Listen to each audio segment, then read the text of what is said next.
ॐ नमो भगवते वासुदेवाय। जय श्री हरि, जय श्री भगवान विष्णु जी, जय श्री भगवान कृष्ण जी।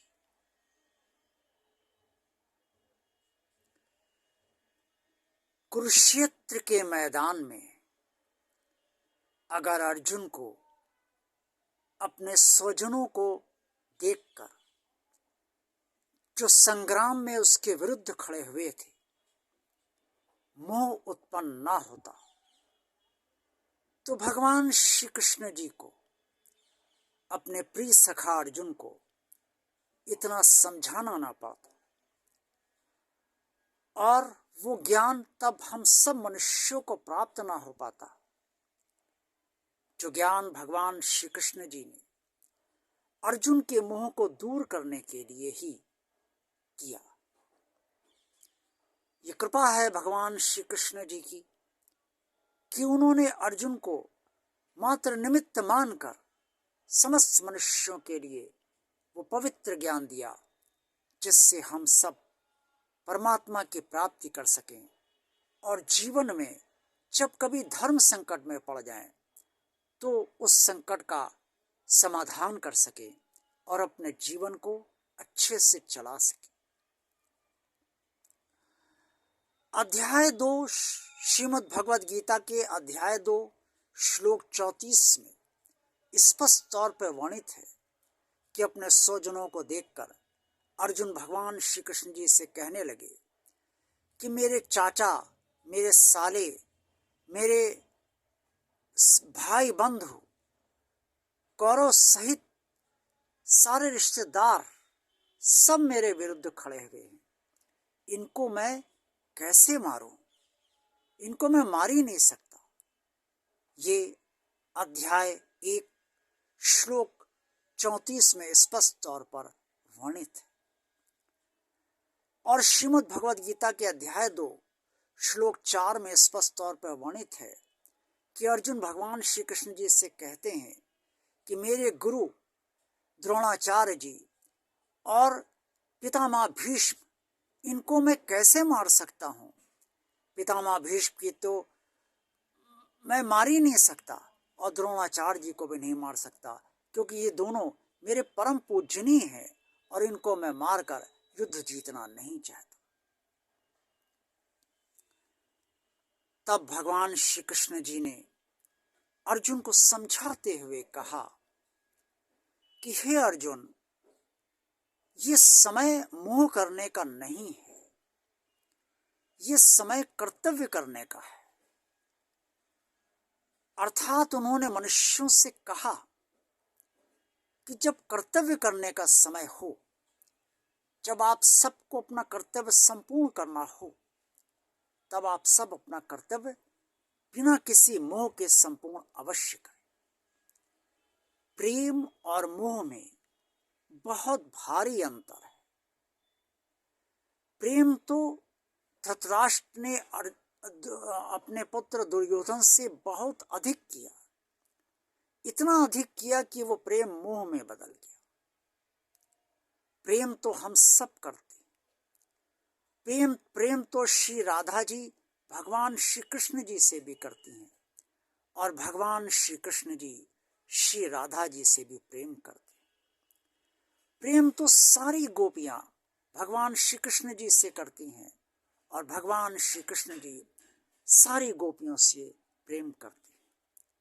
प्रेम तो मीरा ने भी भगवान श्री कृष्ण जी से किया और श्रीनाथ जी ने भी मीरा से प्रेम किया। लेकिन प्रेम का अर्थ ये नहीं है कि हम अपने उस कर्तव्य को भूल जाएं। अब जिससे हम प्रेम करते हैं वो अगर कुछ गलत कर रहा है तो उसकी गलत पर हम मौन सहमति दे दें, ये मोह होता है, ये प्रेम नहीं। प्रेम का कार्य है कि जिससे हम प्रेम करते हैं वो अगर कुछ गलत कर रहा है, ये बहुत गलत कर रहा है, तो उसको वहीं रोक देना चाहिए और उससे स्पष्ट तौर पर कह देना चाहिए कि मैं तुम्हारा साथ इस मामले में नहीं दे पाऊंगा क्योंकि तुम गलत कर रहे हो।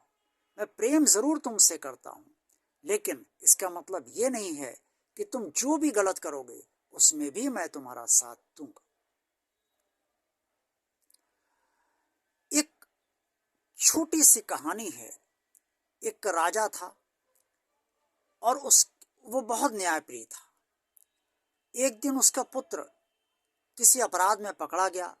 सैनिक पकड़कर राजा के पुत्र को राजा के सामने लाए और राजा ने उसे 50 कोड़े मारने का आदेश दिया। जब 50 कोड़े सैनिकों ने मारे तो राजा का पुत्र लहूलुहान होकर वहीं राज दरबार में गिर पड़ा। राजा उठा और अपने पुत्र से चिपटकर बहुत रोने लगा, रोता चला जा रहा था। तभी सैनिकों ने पूछा कि राजा, आप ही ने तो कहा था ऐसे कोड़े मारने के लिए, अब आप क्यों रो रहे हैं? तब राजा ने कहा कि कोड़े मारने का आदेश एक राजा का था, लेकिन ये आंसू मेरे एक पिता के हैं। एक पिता अपने पुत्र के लिए रो रहा है।